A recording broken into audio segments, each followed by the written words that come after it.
x plus 2 আর প্রস্থ কত x metre, তাহলে 2 গুণ ax আর ax যোগ করলে কত হয় 2x প্লাস 2। তাহলে আমাদের কত হচ্ছে এখানে, এই দুটো যোগ করলে 2x আসছে আর এই দুটো ঠিক থাকছে। তাহলে আমাদের কাছে কিন্তু পরিসীমায় চেয়েছে x এর মাধ্যমে প্রকাশ করতে। আসলে আমরা অঙ্কটা বোর্ডে করি তাহলে আমরা বুঝতে পারবো। দেখো এখানে আমরা দেওয়া আছে লিখছি, কারণ প্রশ্নটা কিন্তু আমাদের দেওয়া আছে প্রস্থ সমান সমান, এখানে বাগানটি লিখতে হবে যেহেতু আমাদের বাগানটি বলা আছে, বাগানটির প্রস্থ সমান সমান x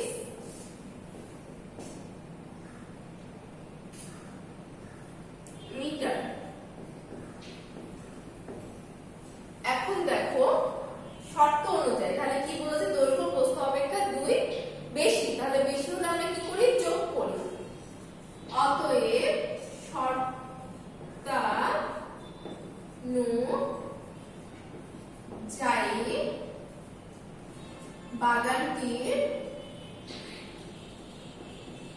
বাগানটির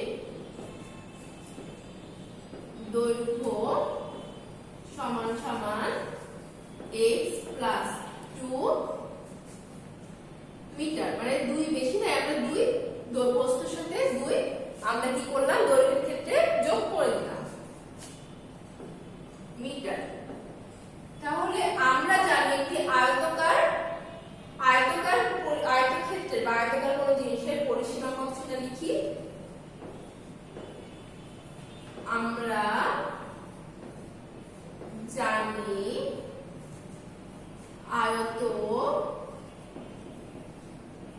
আয়তক্ষেত্রের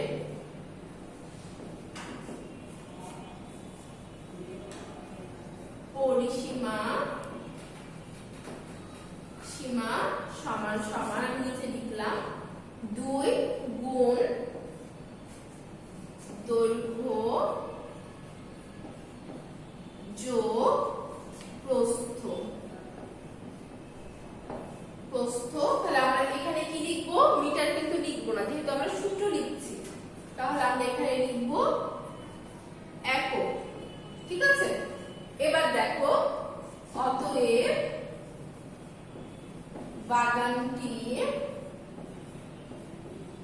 বাগানটির পরিসীমা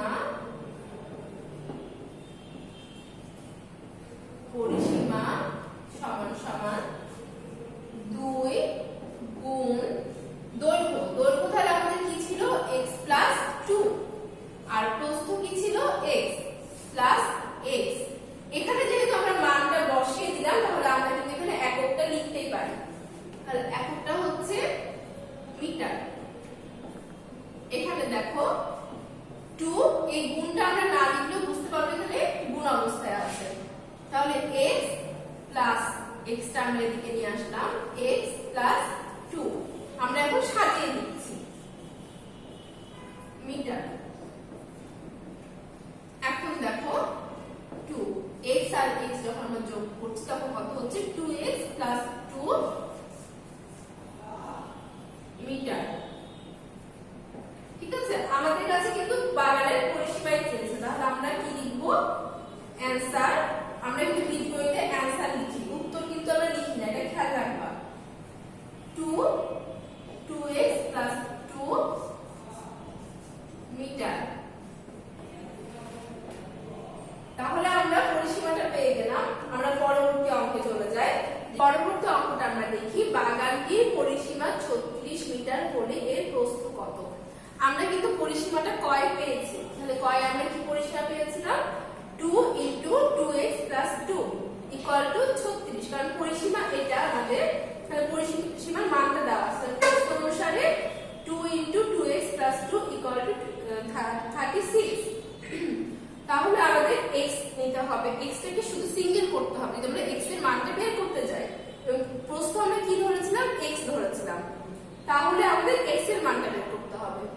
দেখো উভয় পক্ষে যদি আমরা 2 দ্বারা ভাগ করি তাহলে এই 2 আর এই 2 কেটে যাচ্ছে, তাহলে কি থাকছে 2x প্লাস 2, সেই জন্য আমরা 2 বিয়োগ করলাম। তাহলে 2 আর এই 2 কেটে গেল। আপনারা থেকে 2 বিয়োগ করলে 18 থেকে 2 বিয়োগ করলে কত হয় 16 হচ্ছে।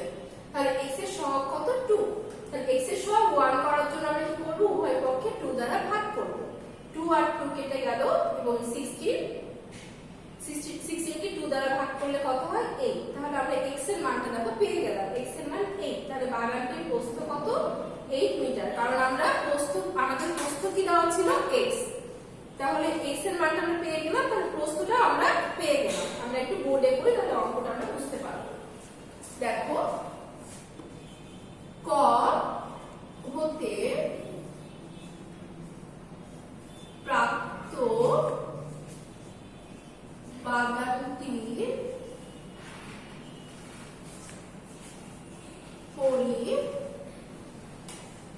পরিসীমা সমান সমান 2 into 2x plus 2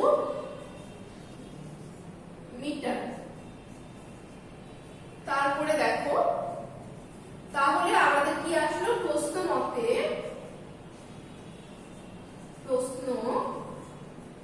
মতে 2 into 2x plus 2 সমান সমান কত হচ্ছে 36। এখন আমরা কি করব, উভয় পক্ষে 2 দ্বারা ভাগ করব, কিংবা আমরা যদি পক্ষান্তর করি তাও হবে। তোমাদেরকে এই অঙ্কটা আমি পক্ষান্তর করে দেখিয়ে দিই, তাহলে তোমাদের বুঝতে একটু সুবিধা হবে। এখানে 2 কি আছে, গুণ অবস্থায় আছে, তখন 2টা যখন আমরা এদিকে নিয়ে যাব তখন কত হবে, ভাগ হয়ে যাবে। তাহলে আমরা এখানে কি লিখতে পারি, পক্ষান্তর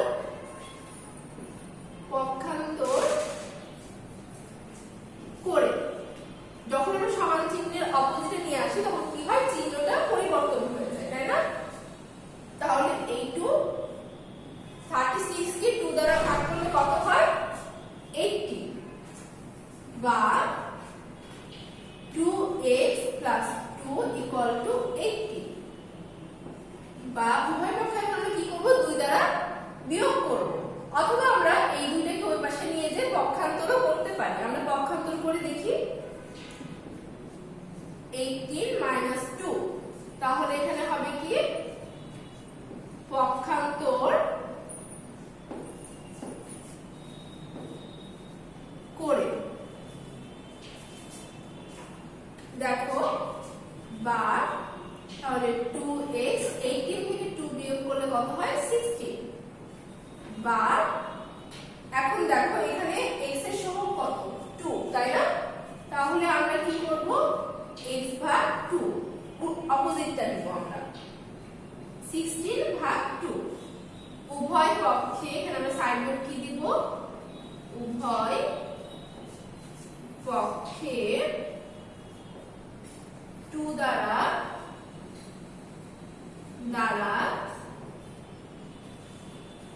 ভাগ করে। এই 2 আর এই 2 কেটে গেল, 16 কে 2 দ্বারা ভাগ করলে কত হয় 8, বা x সমান সমান 8। x কিসের মান ছিল আমাদের, প্রস্থের মান। আমাদের কিন্তু প্রস্থই চেয়েছে, অতএব বাগানটির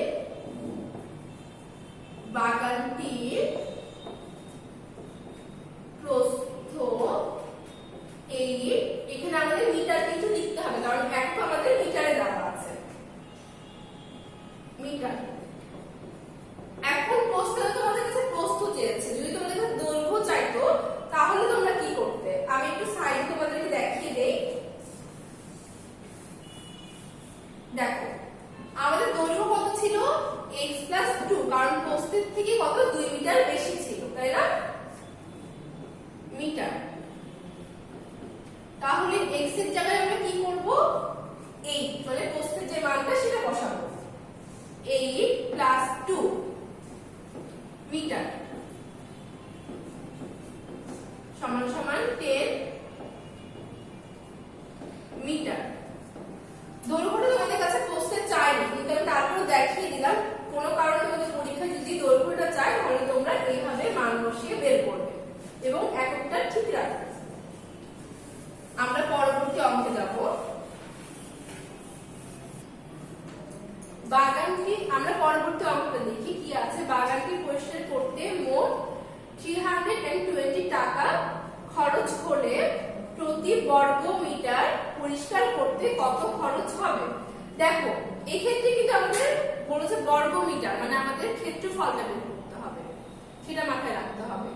খ হতে প্রাপ্ত বাগানটির প্রস্থ 8 মিটার, বাগানটির দৈর্ঘ্য 8 + 2 মিটার ইকুয়াল টু 10 মিটার। দেখো এটা কিন্তু তোমাদেরকে আমি একটু আগে বোর্ডে বের করে দেখিয়ে দিলাম, কিন্তু ক্ষয় যদি তোমাদের ওটা চাই তাহলে তোমাদের এতটুকুটা ক্ষয়ে করে দেখাতে হতো। বাগানটির ক্ষেত্রফল দৈর্ঘ্য গুণ প্রস্থ বর্গ একক। দেখো আমরা যখন সূত্র লিখছি বাগানের ক্ষেত্রফল নির্ণয়ের সূত্র কি? দৈর্ঘ্য গুণ প্রস্থ, তাই দৈর্ঘ্য গুণ প্রস্থ বর্গ একক। তাহলে আমাদের কিসে দেওয়া আছে এককটা? মিটার, বর্গ মিটারে। তাহলে আমাদের দৈর্ঘ্য কত? 10, প্রস্থ কত? 8। 10 × 8 বর্গ মিটার। 10 × 8 কত হয়? 80 বর্গ মিটার। তাহলে আমাদের কিন্তু এখানে দেওয়া আছে মোট কত খরচ হয় সেটা দেওয়া আছে। আমাদের 1 বর্গ মিটার প্রতি মানে কি 1 বর্গ মিটারে কত খরচ হয় সেটা নির্ণয় করতে হবে। শর্ত অনুযায়ী 80 বর্গ মিটার পরিষ্কার করতে মোট খরচ 320 টাকা। অতএব 1 বর্গ মিটার পরিষ্কার করতে খরচ হবে 320 ভাগ 80 টাকা। তাহলে 80 আর 300 কাটাকাটি করলে কত হয়? 4 টাকা। এটা আমি বোর্ডে তোমাদেরকে দেখাচ্ছি, চলো আমরা বোর্ডে যাই। খ হতে প্রাপ্ত বাগানটির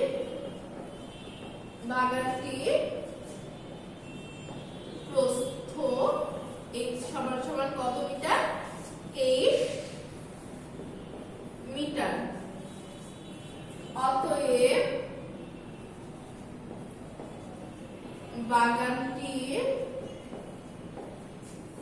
দৈর্ঘ্য, তাহলে দৈর্ঘ্য কত ছিল? x + 2, তাহলে সমান সমান মিটার। তাহলে x এর জায়গায় আমরা কত বসাবো?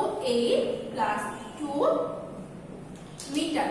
8 + 2 করলে কত হয়? 10 মিটার। তাহলে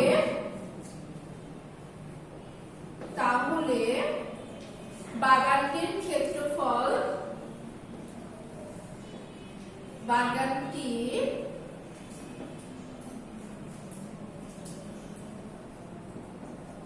ক্ষেত্রফল সমান সমান কত? আমাদের ক্ষেত্রফল নির্ণয়ের সূত্র কত? দৈর্ঘ্য গুণ প্রস্থ। দৈর্ঘ্য গুণ প্রস্থ।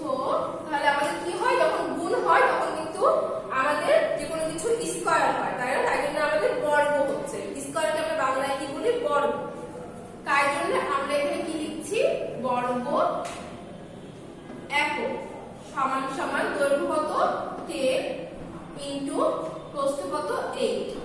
তাহলে আমরা যেহেতু মান বসিয়ে দিয়েছি তাহলে আমরা কি লিখব? বর্গ মিটার সমান সমান 80 বর্গ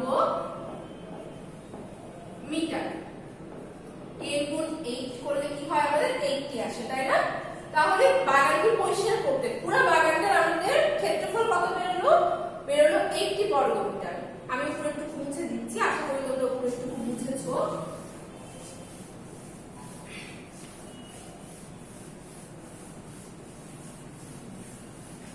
তাহলে আমাদের পুরো বাগানের ক্ষেত্রফল কত? 80। তাহলে 80 বর্গ মিটার বাগান পরিষ্কার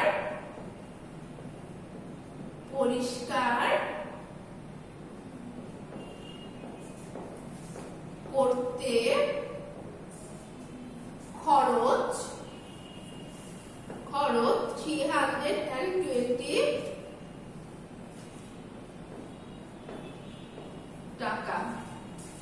অতএব আমরা বৈদিক নিয়মে কিন্তু করছি, ঠিক আছে? 1 বর্গ মিটার বাগান পরিষ্কার করতে খরচ 320 ভাগ 80 টাকা। তাহলে আমরা 4 গুণ 8 কত হয় আমাদের? যদি আমরা 10 দিয়ে কাটি তাহলে সেক্ষেত্রে কত হয়? 8। 10 দিয়ে কাটলে কত হয়? 32। আমি এখানে তোমাদেরকে ভাঙিয়ে দেখাচ্ছি। 32 ভাগ 8 টাকা। তাহলে আমাদের 4 তে কত হয়? 32 না? তাহলে 32 কে 8 দিয়ে কাটলে কত হয়? 4 সমান সমান 4 টাকা। তাহলে আমাদের 1 বর্গমিটার প্রতি বর্গমিটার মানে কি? 1 বর্গমিটার। 1 বর্গমিটার বাগান পরিষ্কার করতে খরচ হয় 4 টাকা। তাহলে এটাই হবে আমাদের অ্যানসার। এটাই আমাদের কাছে চেয়েছে। নেক্সট ডে কি আছে সেটা আমরা একটু দেখে নিই। নেক্সট ডে টপ প্লেস 2 অনুশীলনী 5 সরল সমীকরণ। আশা করি যে অঙ্কগুলো করালাম তোমরা ভালোমতো বুঝলে। তোমরা বাসায় অধ্যায়টি খুব ভালোমতো চর্চা করবে, তাহলে তোমাদের কাছে অঙ্কগুলো আরো ইজি হয়ে যাবে। অঙ্কগুলো কিন্তু একটাও কঠিন না, শুধু তোমাদেরকে একটু নিয়ম মেনে অঙ্কগুলো করতে হবে এবং চর্চা করতে হবে। আজকের ক্লাস এই পর্যন্তই। ধন্যবাদ।